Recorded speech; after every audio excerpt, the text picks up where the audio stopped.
성경 말씀 사사기 20장 1절에서 11절 말씀입니다.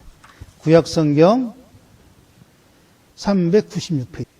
이에 모든 이스라엘 자손이 단에서부터 브엘세바까지와 길앗 땅에서 나와서 그 회중이 일제일 미스바에서 여호와 앞에 모였더니 온 백성의 어린 곳 이스라엘 모든 지파의 어른들은 하나님 백성의 총에 섰고 칼을 빼는 보병은 40만 명이었으며 이스라엘 자손이 미스바에 올라간 것을 베냐민 자손이 들었더라.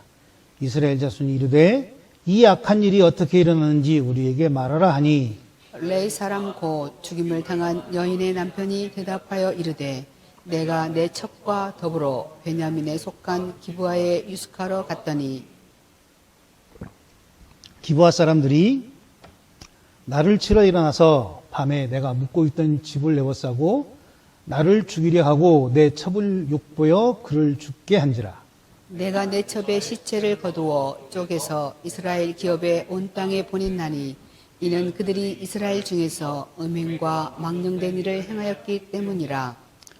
이스라엘 자손들아 너희가 다 여기 있은즉 너희의 의견과 방책을 낼지니라 하니라.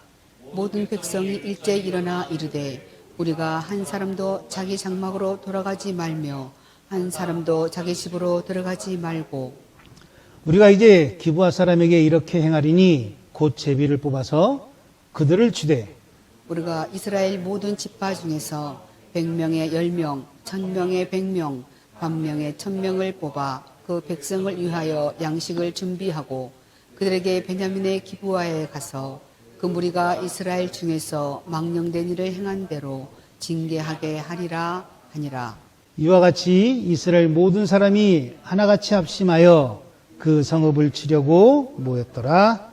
아멘.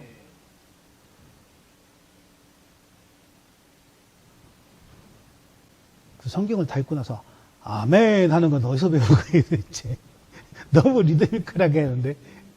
자, 지난주하고 이어지는 내용입니다. 지난 19장은 무슨 얘기를 했죠? 레위 사람의 첩을 둔 그 이야기를 했었죠. 그리고 그 첩으로 인해서 어떤 일이 벌어졌고 그렇게 해서 마지막 절 어떻게 했죠? 죽은 자기 첩을 데리고 12조각을 내서 각 지파에게 보냅니다. 그리고 그 이후의 일인지 오늘 20장의 1절부터 11절 말씀이에요. 오늘 설교 제목에 보면 분노라는 말을 제가 썼습니다. 분노란 말을 썼는데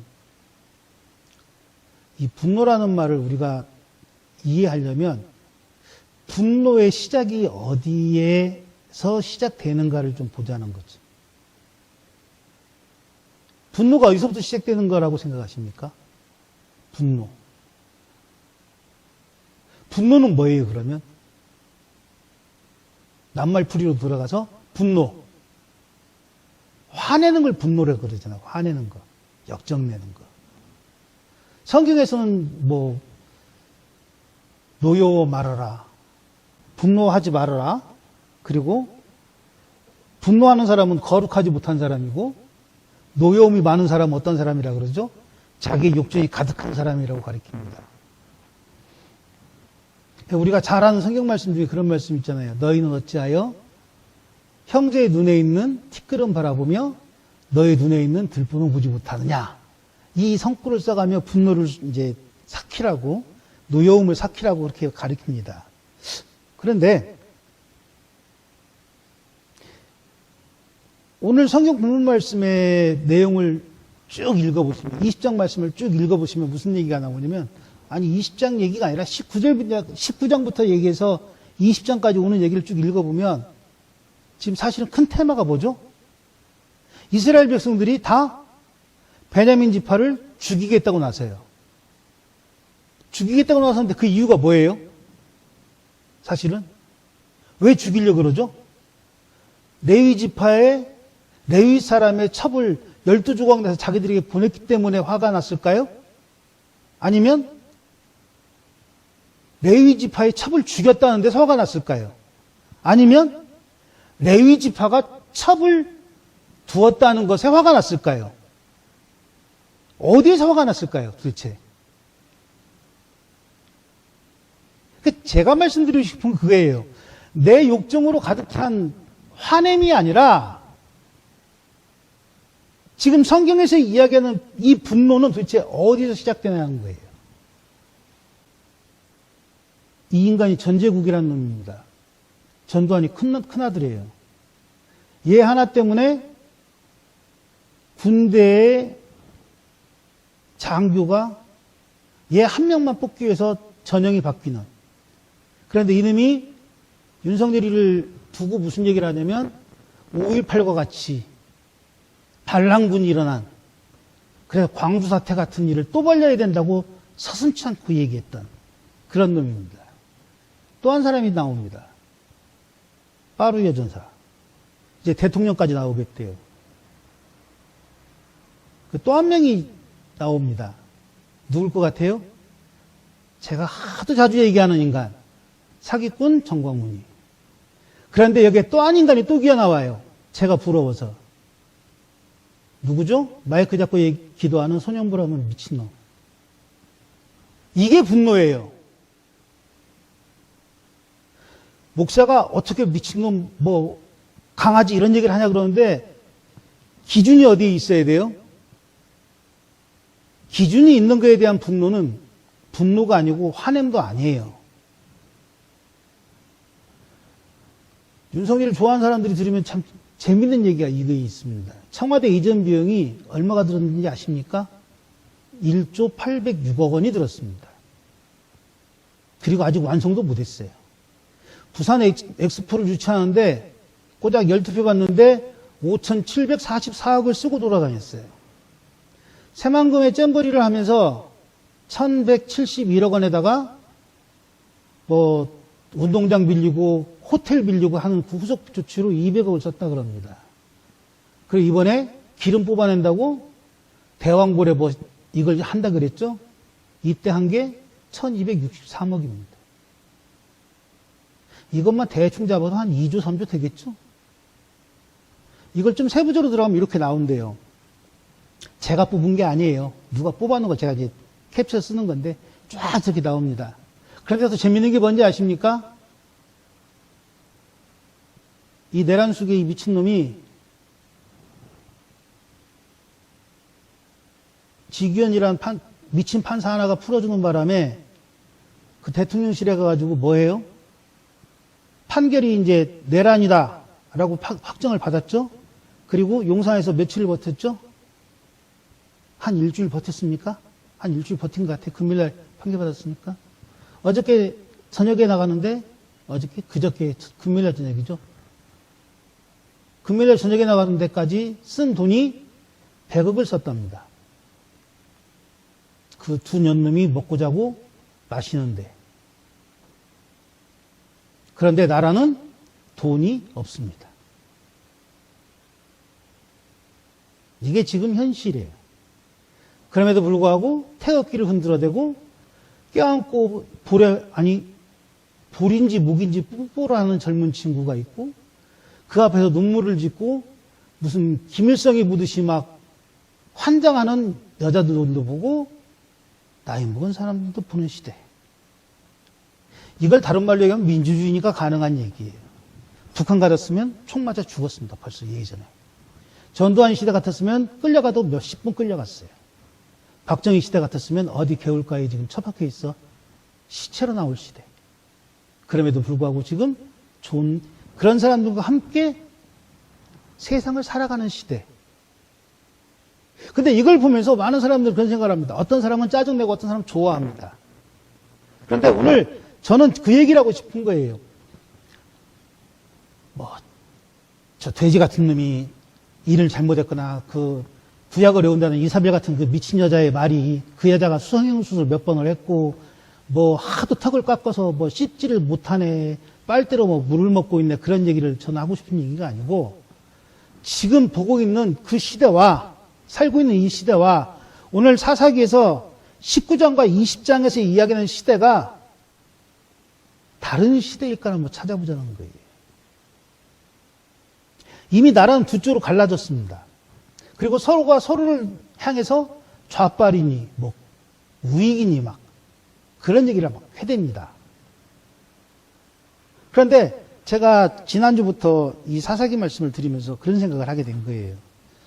이 사사기에서 이야기하는, 그러니까 12지파 중에 12지파가 한 지파를 아주 그냥 몰살을 시키려고 작정을 하고 달라드는 그 시대와 지금 한쪽이 한쪽을 서로 악마화시키며 몰살하려고 하는 시대, 다른 것이 있을까라는 걸 찾아봤습니다.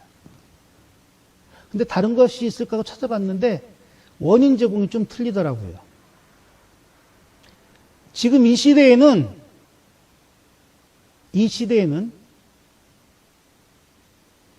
자기의 욕심과 자기의 이익을 위해 자기의 권리를 팔아먹은 국민이 있는가 하면 이 사사기의 시대는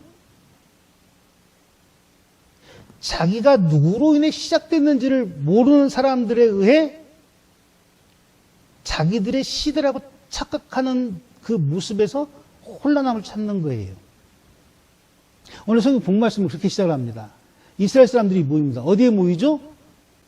미스바라고 하는 곳에 모입니다. 그 미스바는 어디에 있는 곳이냐면 어디 지명에 뭐 북이 몇 도, 경이 몇 도 이렇게 따지지는 못해요. 근데 다만 어떻게 추정을 하냐면 저 베들레헴 위에 예루살렘이 있죠?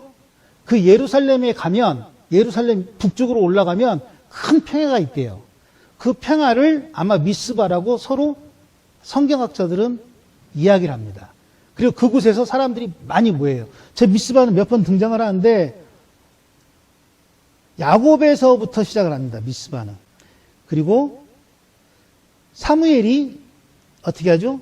회개 운동을 시킨 곳이 미스바 광야예요. 그래서 지금도 기도회 할 때 무슨 기도회라고 이름을 붙이죠? 미스바 기도회라는, 미스바 기도 운동이라는 그런 말들을 많이 씁니다. 그래서 그 미스바라고 하는 곳은 하나님과 함께 모여있는 터를 얘기하는 거예요. 또한 사울을 왕으로 뽑을 때, 사울을 왕으로 뽑기 위해서 회중을 모았던 곳이 바로 이 미스바라는 곳입니다. 이 미스바라는 곳에 12지파가 모인 거예요. 12지파가 모여서 무슨 얘기를 했죠? 이렇게 얘기합니다. 1절에서 11절 말씀이 쭉 나와요. 근데 1절에 11절 말씀을 세 가지로 좀 이렇게 단락을 지어서 얘기할 수 있어요. 첫 번째, 1절에 3절까지 말씀입니다. 한번 보시죠. 자, 이스라엘 자손들이 단에서부터 브엘세바까지 길라 평야 땅에서 나와가지고 미스바에 모입니다. 그리고 모여가지고 무슨 얘기를 하죠? 왜 우리가 모였는지에 대해서 얘기하자고 얘기합니다. 3자 대면에서 얘기를 듣는 거예요. 그게 1절에 3절까지 내용입니다. 그리고 이제 다시 4절에서 7절 말씀에 그럼 왜 이런 일이 벌어졌느냐, 왜 12조각을 내서 보냈느냐라고 물어보니까 이제 레위 사람이 얘기합니다. 첩의 남편이 대답하여 이르되 내가 내 집 첩과 더불어 베냐민에 속한 기브아에 유숙하러 갔다가 기브아 사람이 내 첩에게 나쁜 짓을 하고 첩을 죽여. 그게 너무나 억울해서, 그리고 그 사람들이 바로 베냐민 자손이기 때문에 너무 억울해서 12조각을 내서 각 지파에게 보냈다고 얘기합니다. 5절과 6절 말씀이 되게 중요합니다. 기브아 사람들이 나를 치러 일어나서 밤에 내가 묵고 있던 집을 에워싸고 나를 죽이려 하고 내 첩을 욕부여 그를 죽게 한지라. 내가 내 첩의 시체를 거두어 쪼개어 이스라엘 기업의 온 땅에 보냈나니 이는 그들이 이스라엘 중에서 음행과 망령된 일을 행하고 있기 때문이라고 얘기합니다. 19장에 지난주에 우리가 읽었었죠. 19장의 내용과 조금 다른 내용입니다. 5절과 6절 말씀은 무슨 얘기냐면 레위 사람의 철저한 자기 감정화예요. 있는 사실에 자기의 감정을 덧붙여서 이스라엘 회중에게 이야기합니다. 그러면서 무슨 얘기를 하죠? 7절에 자, 내 얘기는 이랬어. 모여있는 너희들은 어떻게 결정할 거니라고 묻는 거예요. 이스라엘 자손들아, 너희가 여기 다 있은즉 너희의 의견과 방책을 이제 얘기해 봐라라고 얘기합니다. 그러자 8절 말씀부터 11절 말씀에 그렇게 얘기하죠. 백성들이 일제히 일어나서 얘기합니다. 우리가 한 사람도 자기 장막으로 돌아가지 말고. 무슨 얘기예요? 미스바에 모여서 대표성을 띈 사람들은 집에 가지 말고 어떻게 베냐민 지파를 멸하자고 얘기합니다. 그러면서 여기서 100명의 10명, 1000명의 100명, 10,000명의 1000명 이렇게 나오잖아요. 자주 듣는 얘기 아닙니까? 뭐죠? 10분의 1이죠. 그 10분의 1의 사람 인력이 뭘 한다고요? 백성을 위하여 양식을 준비하고, 군대를 위하여 양식을 준비하고, 그 사람들이, 그 군대가 베냐민 기브아에 가서 이스라엘 중에서 망령들을 행한 대로 징계할 때까지 우리가 돕겠다라고 말합니다. 11지파가. 누구의 뜻을 이루는 거죠? 사실 위에 교묘하게 자기의 감정을 얹은 레위 사람의 논리를 인정해 주는 얘기를 합니다. 그런데 지금 1절과 11절 말씀은 생각해야 될 게 두 가지가 있어요. 1절부터 11절 말씀 중에 우리가 놓치고 있는 게 두 가지가 있어요. 이걸 아시면 안 돼요. 모르셔야 돼요. 그래가지고 지금처럼 모르는 얼굴로 쳐다봐야 돼요. 무슨 얘기를 할 건가라고 쳐다보셔야 돼. 그래야 제가 설교를 준비한 이 보람이라는 게 있겠지. 그렇죠? 자, 첫 번째. 왜 이런 일이 벌어졌죠? 왜 11지파가 베냐민 지파를 멸하자라고 다 같이 결정내게 만들었을까요? 이 일의 시작은 누굽니까? 이 일의 시작. 레위 사람이죠. 그런데 그 레위 사람이 왜 이 일의 시작을 만들었죠?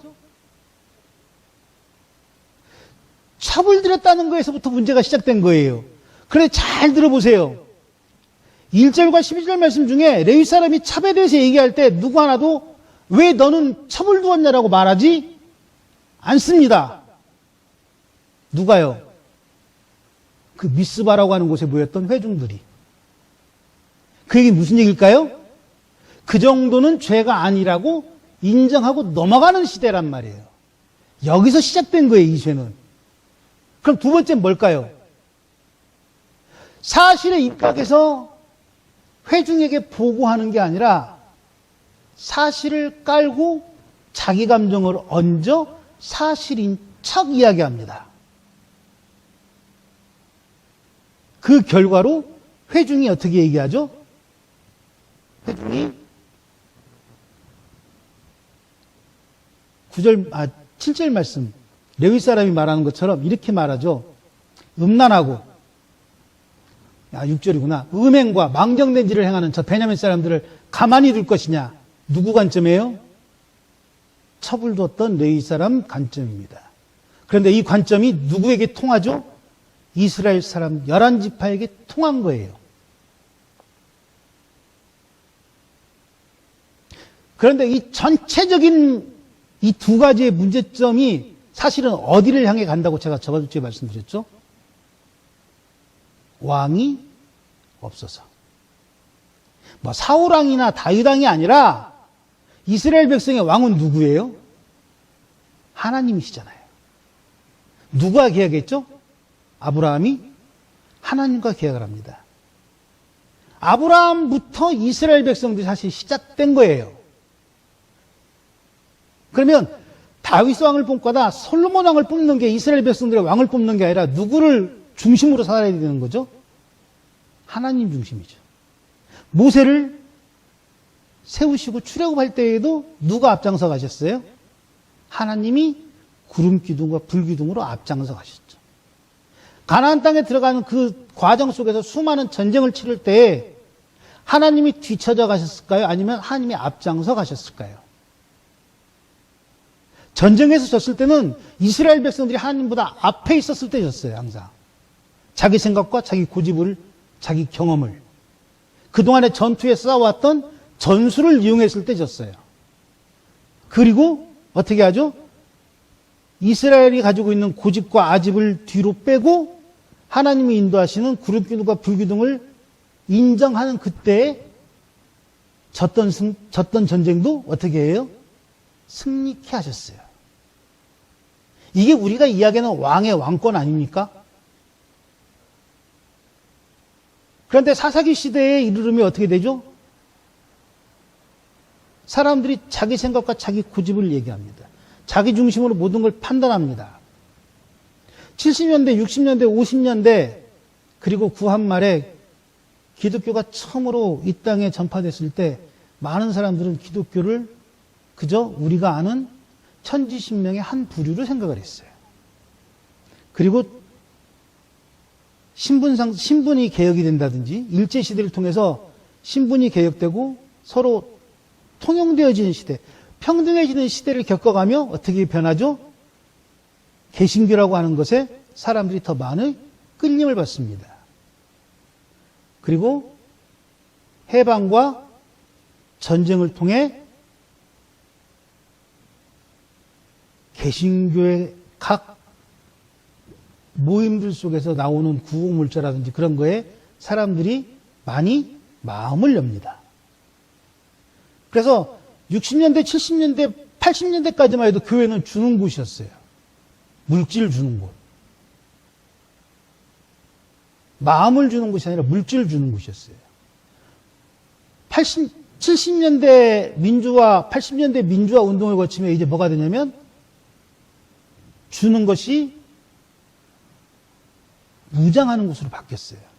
그 무장이라는 게 다른 게 아니라 정신적으로, 이념적으로 무슨 이야기냐?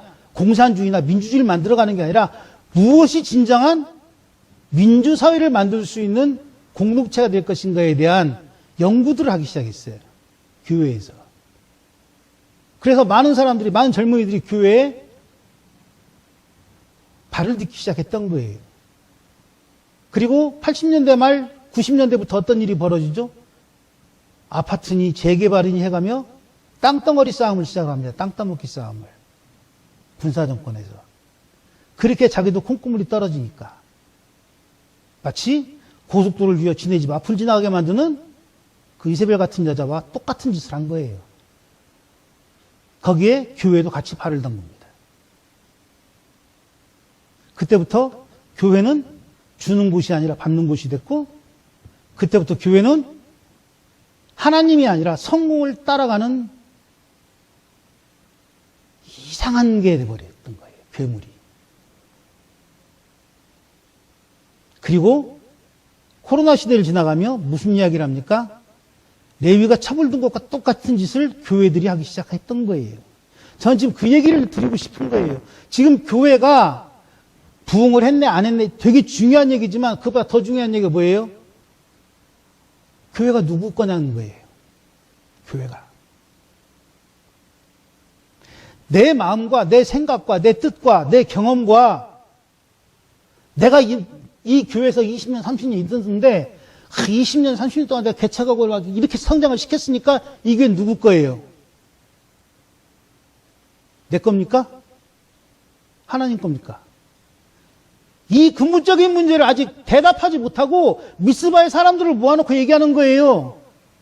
세상이 나를, 세상의 교인들이 나를, 세상에 목사라는 것들이 나를이라고 지금 내 감정을 섞어 미스바에서 소리 지르고 있는 거예요. 근데 그 미스바에 모인 사람이 누구예요? 하나님이 왕이신 걸 인정한 사람입니까? 아니면 그렇게 외치는 사람과 똑같은 시대를 살아가는 사람입니까? 이 함정에서 벗어나지 못하면 우리는 이 미스바 사건을, 아니 이 지금 레위 사람의 이 첩을 두고 이 잔인무도한 행동을 했던 것에 대해서 우리는 되게 무덤덤하게 넘어가요. 저 음행이라는 말, 망령됐다라는 말, 이 두 단어 가지고 교회를 아주 그냥 이상하게 만들어 간다니까요. 지금 그 시대를 살고 있잖아요. 그 시대를. 손바닥에 왕자를 쓰고 속껍질을 벗긴 놈에게 가서 절하는 놈이 대통령이 되는데 목사라는 것들이 거기다가 대가리에 손을 얹고 축도를 못해갖고 안 달라는 그게 교회의 모습이라고 우리는 3년 동안 보였던 거예요. 그게 지금 미스바에 모여있는 11지파의 사람들에게 내 첩을 저것들이 갈갈이 찢어주겠다고 얘기하는 레위 사람하고 뭐가 다르냐고요. 그러면서 교회가 희망이 없네, 희망이 있네. 교회가 사람이 떠나가네 안 떠나가네 이런 말 같지 않은 소리를 하는 게 뭐냐는 거예요. 우리는 그걸 분노라고 말하는 거예요. 분노. 철저한 내 중심에 내 감정을 쏟아내는 것이 우리는 그걸 솔직함이라고 이야기하겠지만 사실은 그게 분노예요. 왜 내 말 안 들어줘? 왜 내 뜻 안 따라줘? 왜 그동안 내가 이거 한 거 몰라줘라고 얘기하는 이게 분노 아닙니까? 교회가 19년도에 개척을 했습니다. 19년도에 개척을 해서 지금 몇 년째죠? 5년 차인가요? 20, 21, 22, 23, 24, 25. 6년 차네요. 6년 동안 사실은 여기 서 있는 설교 목사가 한 게 아무것도 없어요. 그냥 주일날 설교만 하면 돼요. 설교만 했어요, 그동안에. 그동안에 수고했던 우리 정혜사모나 우리 서찬영이나 우리 임군정 권사님이나 그리고 지금 유튜브를 같이 보시면서 예배 드리시는 여러분들이 있었기 때문에 교회가 6년 동안 존재했던 거예요. 그런데 이 교회가 10년이 되고 20년이 되고 어느 날 갑자기 세상 사람들도 성전을 막 몇천 평을 짓고 막 교육관을 몇 개를 짓고 뭐 그 뒤에 몇 개 숙소를 짓고 그래놓고는 이제 목사가 다 고별 설교를 합니다. 이 서재경 목사 고별 설교를 합니다. 이제 내가 목회를 20년 했는데 세상에 광주 산수동에서 그 2층 막 그 계단 올라갈 때마다 무릎이 삐그덕삐그덕거리는 그 교회를 올라가면서 그러면서 이 교회는 나같이 고생한 목사 때문에 존재합니다라고 이야기하면 그게 누구 겁니까? 아니잖아요. 그런 목사를 만들겠다고 여러분들이 그동안 6년 동안 헌금하시고 봉사하시고 헌신하신 거 아니잖아요. 그래 또 그런 것도 있습니다. 6년 동안 내가 이렇게 교회를 선신했는데 왜 몰라줘라고 얘기하는 그 섭섭함도 있어요. 그런데 오늘 성경 본문에 보시면 분명히 아셔야 될 게 뭐예요? 그 판단 누구에게 있는 거예요? 기준이 누구에게 있어야 돼요? 기준이 나한테 있으면 섭섭함이 나온다니까요? 분노가 나온다니까요? 그래서 6절 말씀처럼 저 음행하고 망년된 저 베냐민 지파 저것도 다 쳐 죽여야 되라고 얘기하는 그 레위 사람이 나올 수 있는 거예요. 그런데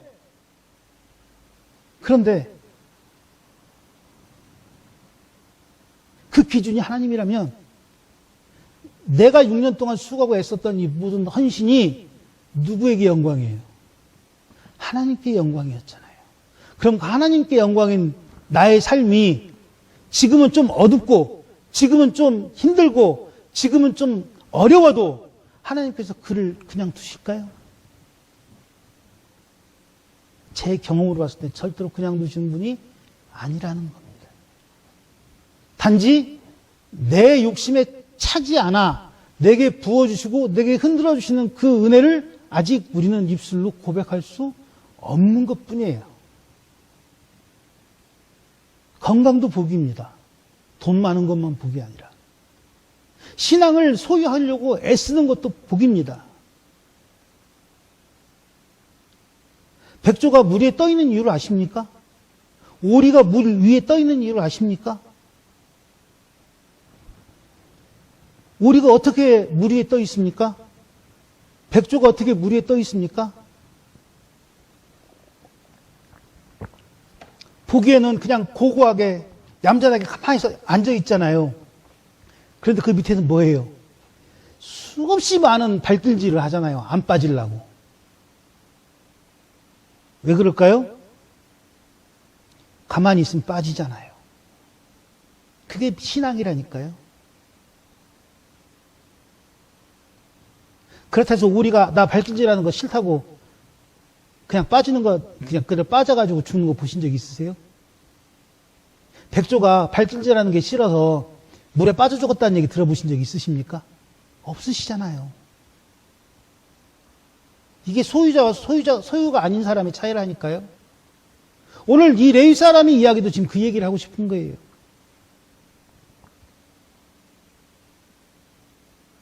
우리는 가끔 착각합니다. 교회 안에서 이루어진 일은 다 하나님의 일일 거라고. 우린 가끔 오해합니다. 목사의 입에서 나오는 말이 다 하나님 말이라고. 왜요? 왜 그럴까요? 이걸 한 번도 본 적이 없어서 그래요. 이거를. 그냥 들고만 다녔고, 예배 시간에 성경 몇 구절 읽는 데만 열어봤고, 단 한 번도 내가 하나님께 물어보며 성경책을 본 적이 없기 때문에 우리는 오해를 할 수밖에 없는 거예요. 누구처럼? 미스바에 모였던 11지파의 사람들처럼. 그 사람의 신분이 레위지파였고, 그 사람의 첩인지 아닌지도 모르지만 아무튼 사람을 죽여 12조각을 찢어낸 그 분노함을 푼 하나님을 아는 사람인데 거짓말 하겠어? 아니거든요. 제가 알기로 하나님 아는 사람들이 거짓말을 훨씬 잘합니다.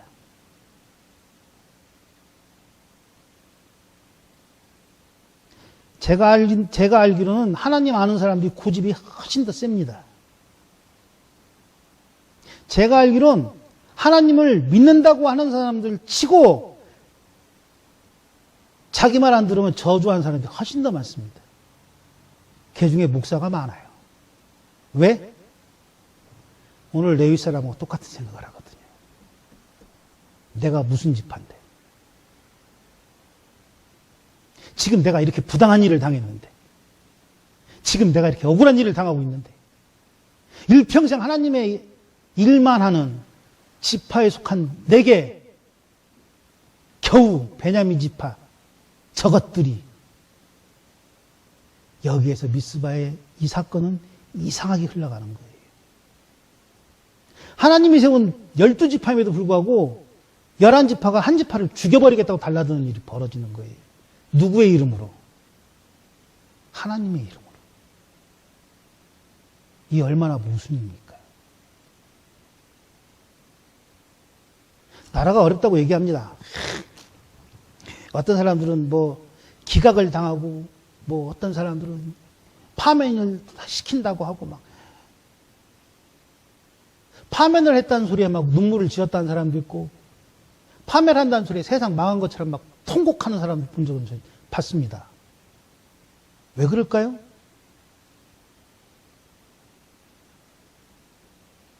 왜 그렇게 극단적으로 변했을까요? 우리나라가? 뭐 박정희 시대가 막 그리워져서 그랬을까요? 아니면 전두환 시대가 그리워서 그럴까요? 교회도 왕이 없고 세상도 왕이 없는 시대를 살다 보니 그렇게 됐다고 저는 생각합니다. 세상에 왕이 없더라도 교회가 왕이 있으면 끌어갈 수 있는 힘이 생겨요. 그런데 어느 순간인가 교회도 왕이 없어요. 뭐 교황 이런 거 말고 중심점이 없잖아요. 기준이. 목사가 기준이래요. 혹시 주변에 그런 이야기하는 교회가 있거든. 그 교회는 발길도 가져가세요. 남자들 흔한 말로 군대에 방영되고도 소변도 안 본다고 얘기하듯이 믿는 사람들은 그런 교회가 있으면 귓등으로도 돌리면 안 돼요. 교회의 기준은 누굽니까? 하나님입니다. 그럼 성도의 기준은 누굽니까? 하나님입니다. 세상의 왕을, 아니 세상의 지도자를 뽑더라도 그 세상의 지도자를 판단하는 기준은 뭡니까? 좌익입니까? 우익입니까? 아니에요. 말씀이에요. 하나님 기준으로 봐야 돼요. 교회는 이미 이 내란 사태의 책임을 3년 전에 졌어야 돼요. 그래서 제가 3년 내내 얘기했던 거예요. 이제 탄핵됐으니까 얘기 안 해야 돼요. 얘기 안 하려고 노력합니다. 그런데 워낙 두 년놈이 싸놓은 똥이 콘크리트 같아갖고 얘기를 할 수밖에 없어요. 하나는 우상덩어리에 하나는 이세벨 같은 여자니까요. 기억하십시오.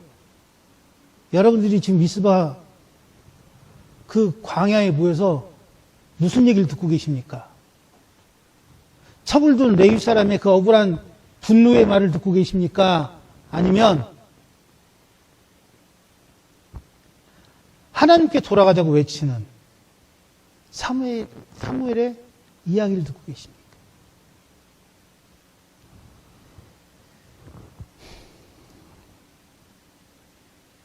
여러분들 어디에 계십니까? 그리고 여러분들의 판단은 어떤 겁니까? 분노로 점철되어 있는 그 항변을 듣고 같이 분노하십니까?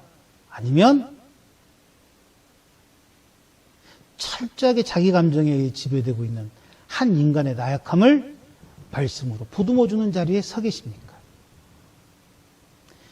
이 나라의 사태를 바라보며 저는 그런 판단을 좀 우리들이 했으면 좋겠어요. 많이 배우고 못 배우고가 중요한 게 아니고 월급을 얼마를 받는가가 중요한 것도 아니고 시험을 잘 봐서 판사하고 검사하고 재판관하는 그런 시대가 말고 의사 되는 그런 시대 말고 적어도 예수 믿는 사람이라면 내 기준은 어디 있는가를 좀 판단하는 시대를 살았으면 좋겠어요. 의사가 예수를 믿는 것과 어디 편의점에 가서 야간 알바하는 사람이 믿는 예수님이 만약에 틀리다면 우리는 지금 정말 잘못된 길을 가고 있는 겁니다. 도시에서 믿는 예수님과 시골에서 믿는 예수님이 틀리다면 우린 지금 예수님을 바로 보는 게 아니에요.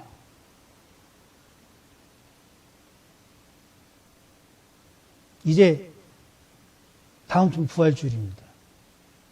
평생 몇십 번 있는 부활주일이지만 다음 주에 만난 예수님이 어제와 같은 예수님이라면 다음 주에 만날 예수님이 높낮이가 있는 예수님이라면 다음 주에 부활하실 예수님이 직분에 따라서 대해주는 게 틀리는 예수님이라면 우리는 온전한 부활주의를 지키는 게 아니에요. 예수님이 십자가에 달리신 이유는 딱 한 가지예요. 어떠한 위치, 어떠한 높이가 아니고 그저 누구? 인간 서재경이를 위해 십자가에 지신 거예요.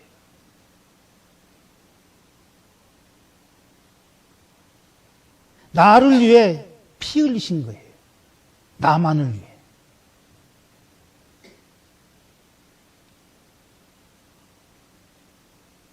구치소에서 성경을 읽었다는 윤석열을 위해 십자가를 지신 게 예수님이에요. 그런데 그 얘기를 못하고 대가리에 손 얹고 안숨을 했다는 그 한숨을 짓는 아니라는 거죠. 기억하십시오. 여러분들의 예수님이 누굽니까? 아니, 여러분들의 분노는 어디서 시작합니까? 교묘한 말장난에 속아 넘어가지 마십시오. 성경은 우리에게 말합니다.